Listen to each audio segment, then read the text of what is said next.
Mes frères et sœurs en islam, voici donc les récits prophétiques en rapport avec ce grand événement que chacun d'entre nous devra vivre un jour ou l'autre, une réalité qui pour certains est dure à entendre, une réalité qui fait souvent peur, mais qu'allons-nous faire? Allons-nous fermer nos oreilles face à cette révélation émanante d'Allah, créateur de toutes choses? Allons-nous faire comme si de rien n'était? Allons-nous faire comme si nous n'étions pas concernés? Allons-nous jusqu'à ignorer ces vérités et nous laisser aller dans l'insouciance jusqu'au jour où cette réalité nous surprendra? Ou alors est-ce que nous allons avoir foi en cela, méditer sur cela, tirer les leçons les plus profitables de cela et habituer nos âmes à avoir le rappel d'Allah constamment dans nos consciences pour vivre de la meilleure façon, pour quitter ce bas monde de la meilleure façon et afin d'être accueillis après la mort de la meilleure façon? Et il n'y a aucun doute que l'homme qui est censé, celui qui se veut du bien, choisit pour lui la meilleure option possible.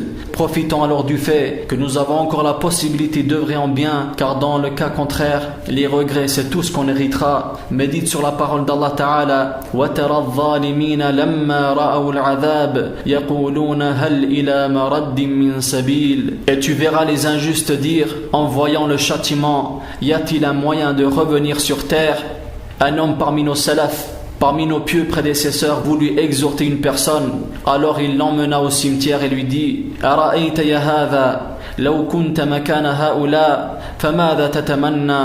Ô un tel, vois-tu, si tu étais à la place de ces gens enterrés, qu'aurais-tu souhaité à ce moment-là? قال أتمنى أن أعود إلى الحياة الدنيا ثانية لأعمل صالحا غير الذي كنت أعمل. L'homme lui répond: j'aurais souhaité revenir sur terre une seconde fois afin d'accomplir des bonnes œuvres en dehors de ce que je faisais. قال يا هذا أنت الآن فيما تتمنى.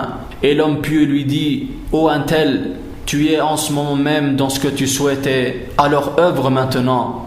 Mes chers frères en islam, nous sommes à présent dans ce quoi nous souhaiterions être si nous étions morts. Nous vivons à présent dans ce bas monde en étant en bonne santé et en sécurité, puis nous serons amenés à quitter ce bas monde quand notre terme sera arrivé et que la mort nous viendra. Alors si tu médites sincèrement sur tout cela, tu verras qu'il n'est pas aussi difficile que ça de jeûner. Si tu médites sincèrement sur tout cela, tu comprendras qu'il n'est pas aussi difficile que ça de respecter les 5 prières quotidiennes à leurs heures. Ces prières qui représentent le lien entre toi et ton Seigneur.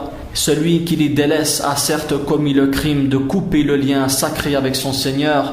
Mon frère en islam, par Allah ton Seigneur, lorsque tu lis ou que tu entends ces textes divins, ces paroles contenant la révélation de celui qui a créé toutes choses, celui qui possède la science sur toutes choses, celui qui connaît le passé, qui connaît le présent et qui connaît le futur, celui qui sait ce qui se passe aux cieux, qui sait ce qui se passe sur terre et qui sait ce qui se passe en dessous de la terre.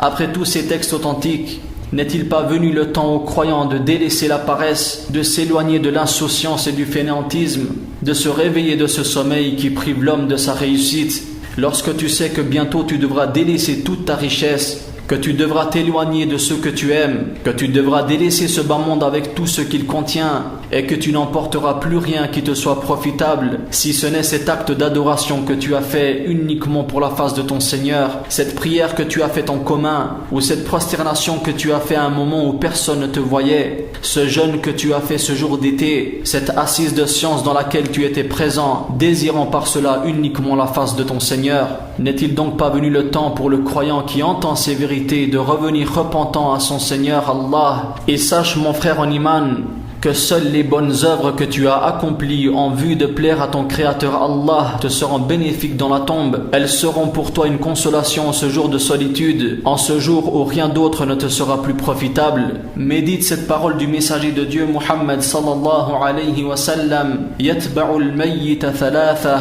3 choses suivent le mort, c'est-à-dire 3 choses suivent le mort jusqu'à sa tombe. Fayarji'u ithnani wa yabqa ma'ahu wahid. De ces 3 choses-là, 2 retournent en arrière et délaisse le mort, tandis que reste avec lui une seule chose. Yatba'u ahluhu wa maluhu wa amaluhu fayarji'u ahluhu wa maluhu wa yabqa amaluhu. Ces 3 choses sont sa famille, sa richesse ainsi que son travail. Ces 3 choses suivent le mort jusqu'à la tombe. Ensuite la famille ainsi que la richesse repartent, le laissant seul dans sa tombe, tandis que seules ses œuvres restent avec lui. Et le hadith est muttafaqun alayh. Ta famille, tes copains, tes amis et copines, ton argent, ta maison et même ta montre de luxe te laisseront seul dans ta tombe. Et rien ne te sera plus profitable à ce moment-là que ces actes d'adoration que tu as fait uniquement pour la face de ton Seigneur le noble. Alors ne néglige jamais ton dîn, et par le rappel de la mort et de ce qu'il y a après celle-ci, redonne de la vie à ton cœur.